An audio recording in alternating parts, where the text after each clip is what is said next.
Olá, eu sou o Lailson Santos do canal Cinéfilo Eclético. Em 2010, a Cinetel Filmes, que é uma produtora de filmes independentes, resolveu lançar um remake do filme A Vingança de Jennifer, de 1978, só que muito mais brutal e violento. Seguindo o padrão dos remakes dos filmes de terror dos anos 2000, que tinha mais foco ainda no terror gráfico. O filme original já era bem violento e tinha umas cenas difíceis de assistir, bem desconfortáveis. Só que nesse remake eles elevaram essa violência, apesar de diminuir um pouco o realismo do filme, igual fizeram com o remake do filme do Massacre da Serra Elétrica, que eu já comentei aqui em outro vídeo. Inclusive eu já fiz um vídeo também sobre o filme Vingança, de 2017, que é a versão francesa desse filme, onde uma mulher chamada Jennifer vai tentar se vingar de 3 homens que tentam matar ela para encobrir um abuso. Mas espera esse vídeo aqui acabar para você ir lá conferir os outros dois, beleza?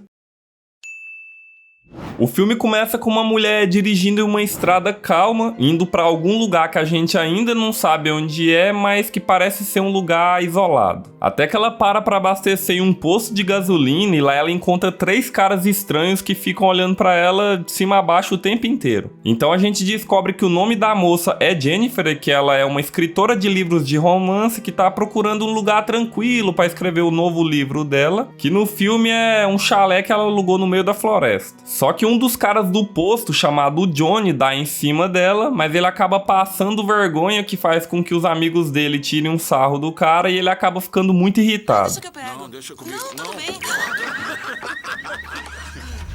Só que a Jennifer cometeu um erro muito grave aqui, que foi falar para aqueles caras estranhos e desconhecidos exatamente para onde ela estava indo. Porque eles perceberam que ela estava sozinha e isso por si só já é um perigo, porque torna ela um alvo fácil. Mas ela acaba nem percebendo isso porque ela parece ser uma mulher ingênua. Então a Jennifer chega até o chalé, que é um local muito calmo, no meio da natureza, tem até um lago em frente à casa, e logo ela começa a escrever o livro dela. E mais tarde, naquela mesma noite, explorando os arredores da casa, ela acaba encontrando uma casinha de madeira com algumas ferramentas e alguns elementos químicos que ela vai usar mais pra frente, mas ela ainda não sabe disso. E quando ela volta pra dentro da casa, alguém do lado de fora fica observando ela pela porta de vidro, mas a gente ainda não sabe quem é. Mas vida que segue. No dia seguinte, a Jennifer vai fazer a corrida matinal dela. Só que quando ela volta pra casa, ela acaba tendo que chamar um encanador pra resolver um problema no encanamento dela. E o celular dela cai dentro do vaso sanitário, que é um clichê muito do safado, que acontece principalmente em filmes de terror, pra deixar o personagem principal sem comunicação externa. Porque até então a Jennifer tinha contato fácil com pessoas da cidade e o sinal de telefone naquele chalé não era um problema. O cara que conserta os canos pra Jennifer claramente tem problemas mentais, mas ele parece ser um cara legal. Só que ele conhece aqueles caras do posto e esses sim são perturbados de verdade, porque eles têm prazer em filmar coisas muito estranhas, como uma competição de esmagamento de peixes, por exemplo. Sabe-se lá o que esses caras fazem por aí quando ninguém tá vendo. Acontece que eles tiram umas conclusões muito loucas da cabeça deles, de que a Jennifer só tá ali pra se exibir, que ela é uma vadia, e a conversa deles evolui tanto que eles decidem ir na casa dela à noite. E aqui acontece o ponto de virada do filme, que a gente sabia que poderia ser algo impactante, mas não sabia o que era ou como seria. Acontece que eles fazem um jogo sádico e psicológico com a Jennifer, humilhando muito ela enquanto eles filmam tudo e ainda obrigam o Matthew, que é o encanador que tem problemas lá, a participar dessa loucura toda.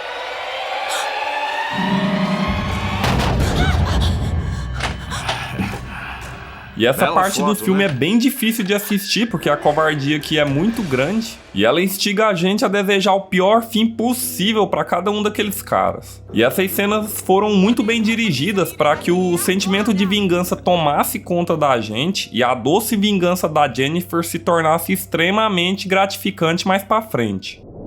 A Jennifer então consegue se livrar daqueles caras e sai correndo pela floresta antes que o pior acontecesse, e ela acaba encontrando o xerife da região e um caçador, que é o mesmo homem que entregou as chaves do chalé pra ela quando ela chegou na cidade. Então ela e o xerife voltam pro chalé pra investigar, só que lá eles não encontram mais os caras, e o xerife vem com uns papos estranhos, sugerindo que ela tá mentindo. Inclusive ele faz uma revista nela muito abusiva, e logo o terror da Jennifer volta muito mais assustador, porque ela descobre que o xerife conhece aqueles caras e não só isso. Além de permitir que eles cometam aqueles crimes, ele ainda participa, o que é pior ainda. Inclusive, esse cara lembra muito o xerife Hoyt do massacre da Serra Elétrica, e ele com certeza mereceu o que vai acontecer com ele mais pra frente.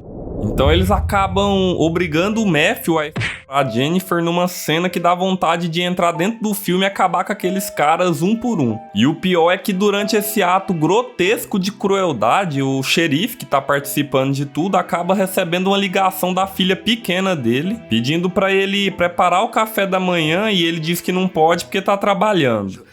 Mas papai tá ocupado.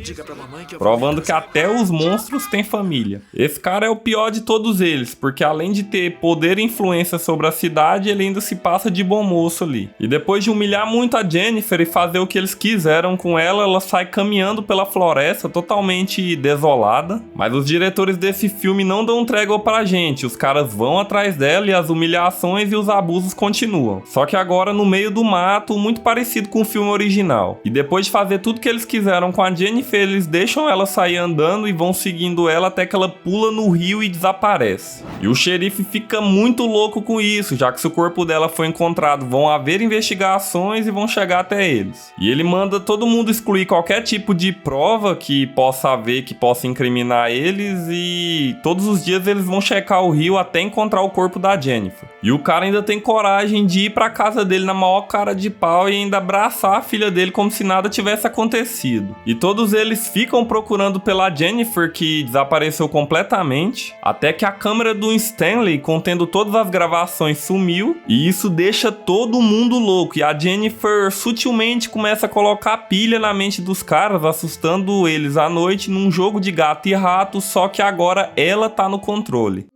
Mas então chega de jogos, a Jennifer captura o Matthew, que tá muito arrependido, e pede perdão pra ela. Só que ela não consegue perdoar ele porque ele participou de um ato terrível e do maior trauma que ela já viveu na vida dela. E mesmo que o cara tenha problemas mentais e tenha sido obrigado a fazer o que fez, ainda assim ele tem culpa, e a Jennifer acaba enforcando o cara e sumindo com ele dali. E então a gente descobre o motivo da Jennifer ter ficado tanto tempo sumida, que é porque ela tava se recompondo e criando várias armadilhas para cada um deles, inclusive se utilizando daquelas ferramentas que ela achou no início do filme. E com o Matthew desaparecido, as próximas vítimas da Jennifer foram o Stanley, que é o cara da câmera que filmou tudo, e o Andy. E como o Andy tinha afogado ela numa poça de água, ela fez a mesma coisa com ele, só que de uma forma muito mais brutal. Ela colocou ele suspenso dentro de uma banheira que estava sendo enchida, e depois de ficar aterrorizando o cara, igual ela fez com ela, mergulhou ele várias vezes dentro da água. Ela ainda joga soda cáustica lá dentro, o que acaba queimando a cara dele, e deixou ele suspenso, se apoiando só com a força do corpo até que ele não aguentasse mais, e fim da linha pro Andy. Já o Stanley, ela amarrou ele numa árvore e obrigou ele a comer um animal podre, eu acho que era um rato. Além de filmar tudo, igual ele fez com ela. E ela também colocou uns anzóis nos olhos dele e amarrou na árvore para que ficassem abertos, e colocou sebo de peixe lá para atrair os corvos. E ela fez essa vingança dupla com os dois de forma simultânea. Agora só falta o Johnny e o xerife para a vingança da Jennifer ficar completa. O Johnny, ela consegue sequestrar ele na maior facilidade, e ela deixa ele todo amarrado e peladão e começa a humilhar ele igual ele fez com ela. Inclusive ela até arranca alguns dentes dele. Mas antes de finalizar ele, ela arranca o membro dele e faz ele comer numa cena nojenta. E o xerife é o último da lista, só que ela faz algo diferente com ele. Ela faz ele pensar que ela vai fazer algum mal para a filha dele, ele acaba indo atrás das duas, só que tudo não passava de uma armadilha e ela consegue capturar o xerife. Então a Jennifer coloca uma espingarda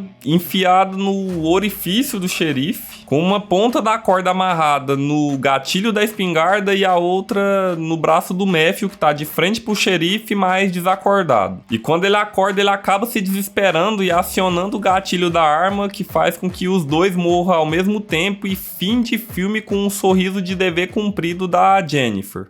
Doce Vingança é um filme que dividiu opiniões e é um filme que ou você ama ou você odeia por causa da violência extrema. Não tem meio termo, apesar do filme ter feito bastante sucesso na época. E ele vai impactar cada um de uma forma diferente. Tem pessoas que são muito sensíveis e não conseguem assistir esse tipo de filme e tá tudo bem. Assim como tem muitas pessoas que já passaram por esse tipo de trauma, o que é pior ainda. E é um tipo de filme extremamente doloroso para elas, o que é melhor elas passarem longe mesmo. E tem aquelas pessoas que são acostumadas, vão assistir de boa e não vão nem lembrar do filme depois. Até porque quanto mais filmes desse gênero a gente vai assistindo, mais a gente vai aí criando uma casca grossa para esse tipo de história. Quanto à minha opinião, eu gosto do filme. Eu acho que ele tem uma proposta clara de ser um filme sobre vingança e não toma partido de nada. Apesar de eu ter algumas ressalvas da Jennifer se tornar uma máquina de guerra de uma hora para outra e criar várias armadilhas tão bem preparadas em tão pouco tempo sem o filme preparar a gente para isso. Ela simplesmente aparece dessa forma e pronto. Os caras não tiveram nenhuma chance contra ela, o que poderia deixar o filme muito mais interessante e ainda mais tenso. Como foi no filme Vingança de 2017, que não foi tão fácil assim pra Jennifer de lá, não.